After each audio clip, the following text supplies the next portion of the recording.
Well, for most of us, when you first get your licence, you start off with a small, cheap car. Then, as you get older, you end up buying a more luxurious, more expensive car. That's driver demographics. For example, if you own an M3, you're probably in your 30s, ambitious and pretty successful. But if you do own an M3, look in your mirrors, because the 135 is coming up fast.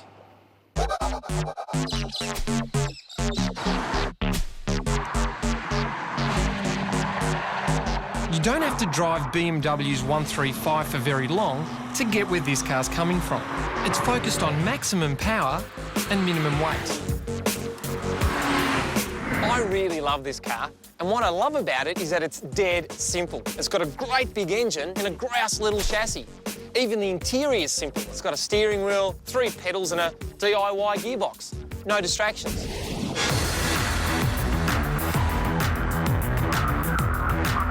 The 1 Series has been the awkward baby brother of the BMW family for some time. Its geeky, somewhat pudgy body has been struggling to get out of the shadows of its muscular bigger brother, the M3. But that was then, and this is now.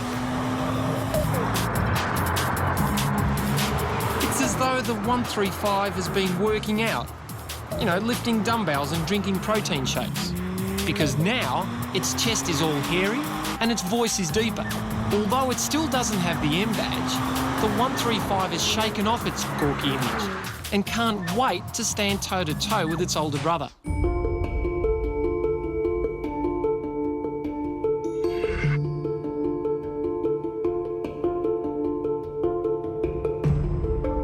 The way this family feud has evolved is by way of inheritance.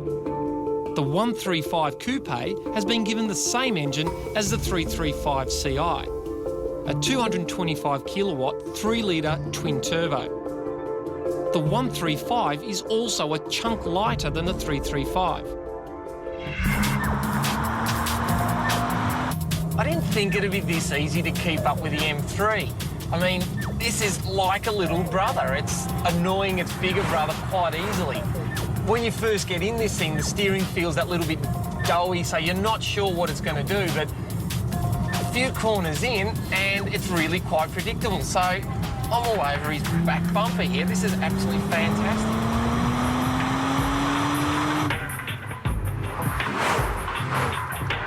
In the last few years, the M3's been dealing with something of a midlife crisis. It's become heavier and more expensive and cluttered with gizmos and gadgets. I reckon this car is actually more focused than an M3.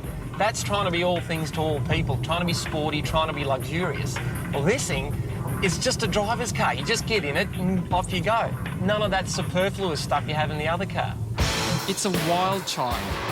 It doesn't give a flip about anything. All the 135 wants is to go fast. Very, very fast.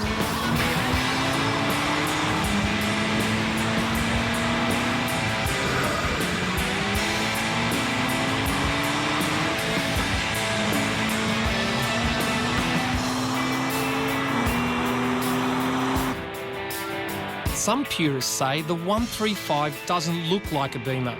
It's too short and ugly. See, that doesn't upset the 135. No. It only makes him angrier.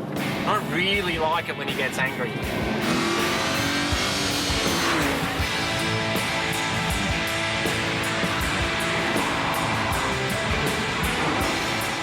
What the 135 lacks in beauty, it makes up with balls. You know, bollocks, cojones. Not that the M3 lacks anything in the cojones department.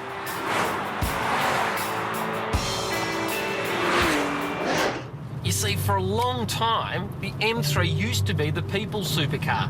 At about 120 or 130 grand, most people thought that with a bit of a promotion or a lucky break, I could afford that. Now, at about $180,000, it's beyond most people's reach, and that's where the 135 comes into play. It takes over from where the M3 left off. At just under 80 grand, the 135 is a genuine performance bargain. and throwing it around corners like this, you appreciate that it's money well spent. Maybe I like this car because it's the runt of the BMW family. My dad always said I was the runt of the family. Well, at least I thought he said runt. For me, the 135 is actually done to the M3 what the M3 used to do to much more expensive supercars. Actually, all that's missing on this car is the M1 badge on the back. It's that good, it actually really does deserve it. Good car. Yeah. Charlie, you'd absolutely love this car. It's a proper stick and rudder car and everything. Oh, hallelujah. It's exactly what you need. If something's supposed to be sporty, you should be able to use all the pedals and change the gears yourself. But what about blokes that reckon, well, it looks like a girl's car? Well, it is a girl's car, if the girl's Danica Patrick. OK, blokes, show of hands. Who thinks this looks like a girl's car? It is a girl's car. OK, ladies, who thinks they like to own one of these? Well, I can't get it on the girl's car because the front of it, I reckon, looks pretty tough. The eyes are a bit open, maybe, and it's a bit bargy in the arse, but basically, it is a tough-looking car. But hang on a minute, you said to me when you went to test it, it's a girl's car. Well, I can see how most of you would think this is a girl's car, but actually, when you drive it, you realise that it's really quite macho and tough. I absolutely love this thing. OK, Dr. Pizzati, thank you so much. But if it's all right with you, I'm going to seek a second opinion. It is time for the BMW to face the white heat of the Stig. OK, he's away. Down towards the question mark for the first time. Sounds well. Yeah, they sound really different to the M3. M3 is a real screamer. This thing's got that sort of deep burble. Brilliant. Through Clarkson, feeding on the power up the hill. Yeah, the torque would come in really handy going up over the rise for the double left-hander onto the straight. Well, he's got it all his way because at least it's dry. We shot this one yesterday, so he's got a dry track, unlike the Audi. Oh, he's got a bit on. Brilliant. Now, for everyone that wants to see the track map in its entirety, you can actually go to the SBS website and see what the track actually looks like. Yeah, as long as it hasn't got your driving tips on it. He's doing this just like you. Down into 06 now, washing off the speed. We're trying to. Oh, double left-hander here. This is the tricky part. Run up to the bus stop. OK, big direction change now. Looks quite pointy. It does actually. Looks very nimble and across the line. I was going to say fast and furious, definitely furious. Absolutely. This is a very impressive time. It's done it in a 1:14.9. Look at that. That is so close. Yeah.